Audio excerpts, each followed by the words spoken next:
Hello dear viewer, circuit logic is very complicated. In this video I'll explain how it works and how to use circuit logic to improve your factory. Let's start with the basics.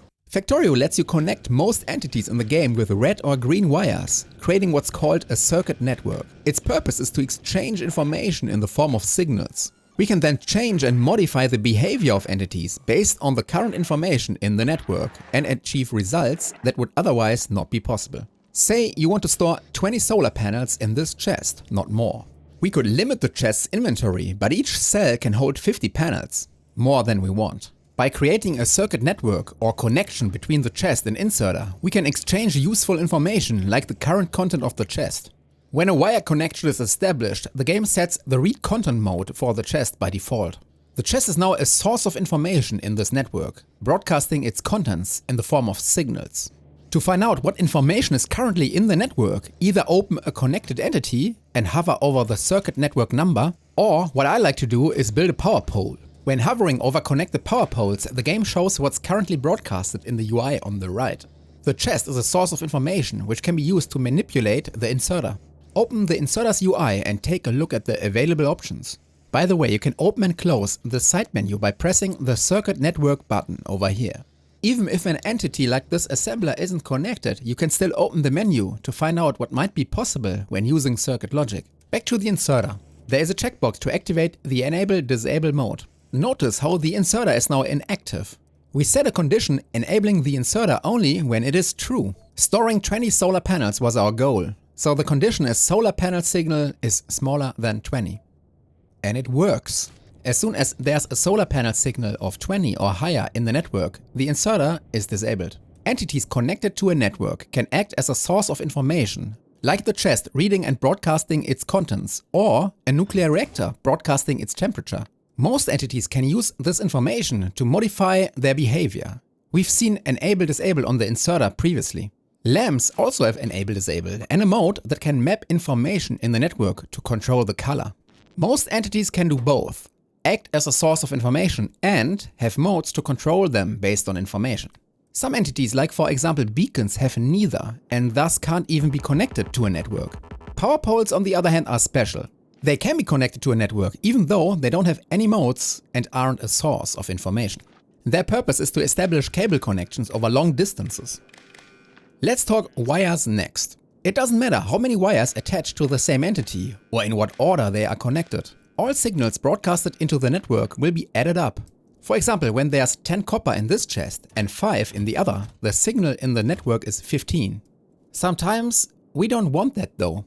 What if I want to read the total quantity of copper and use this information for this inserter? But at the same time I want to know how much copper is in this chest to use this information in this assembler. That's what the other colored wire, in this case red wire, is for. Different color means different network. The substation on the left is connected to the green wire, so it receives the contents of both chests, 15. The small power pole receives 5, since it's only connected to the red wire. The medium power pole receives the values of both networks, 15 in the green and 5 in the red network. If there's a gap in wire connection, we have two completely separate independent circuit networks. We can also connect storage tanks to the circuit network. This is very useful to read the amount of light and heavy oil in our oil processing factory. We only want to crack light and heavy oil when the storage is full. Connect the tank to a pump and only enable the pump when the amount of oil is above a threshold like 15K. In my current playthrough I use a different method without pumps. I'm reading light oil storage over here, transferring this information with a red wire. Using the same circuit network I read the heavy oil amount as well, and by using power poles this information reaches the chemical plants for both heavy and light oil cracking. All chemical plants are connected to the same network and all are set to enable-disable only when there's a large enough buffer of oil. Another use case for circuit logic are these small assemblers. They are each connected to a lamp and a passive provider chest. One source of information is the chest reading its contents, stopping the assembler when my threshold is met. The assembler itself is another source of information, reading its current working state. If it is currently crafting, an electricity symbol signal with a value of 1 is broadcasted into the network, turning on the connected lamp.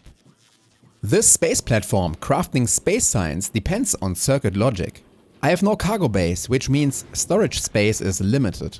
Inserters are connected to the main hub and I'm using enable-disable to control the maximum allowed quantity of items. I don't want to store more than 2000 science, 100 iron plates, 100 ice. While these assemblers throw asteroid chunks into space if my desired buffer size is reached. Another use case is connecting inserters to rocket silos on Gleba. The rocket silo is in circuit logic mode read orbital requests. Because of spoilage, we only want to enable insertion into the silo when there's a spaceship requesting science packs. If there's no orbital request anymore, remove science packs from the silo. There are so many possibilities to utilize circuit logic. Here I built a science sushi belt to supply all 12 science packs to the labs. We need to control the quantity of each science pack to not clog up the belt.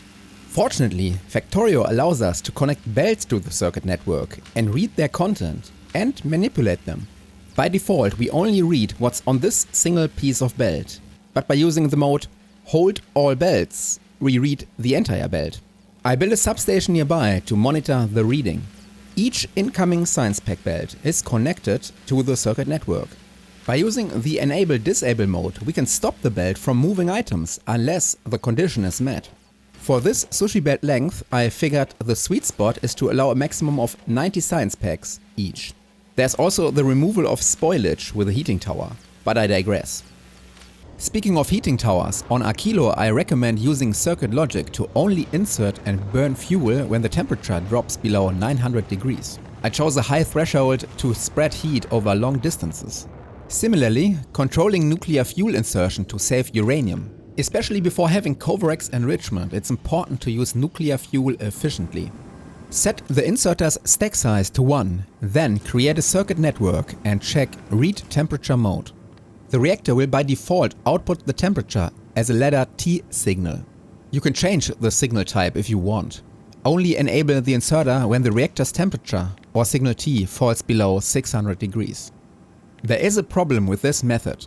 After the inserter's backswing, the temperature might still be slightly below 600 degrees depending on the reactor design, which would cause a second nuclear fuel cell insertion.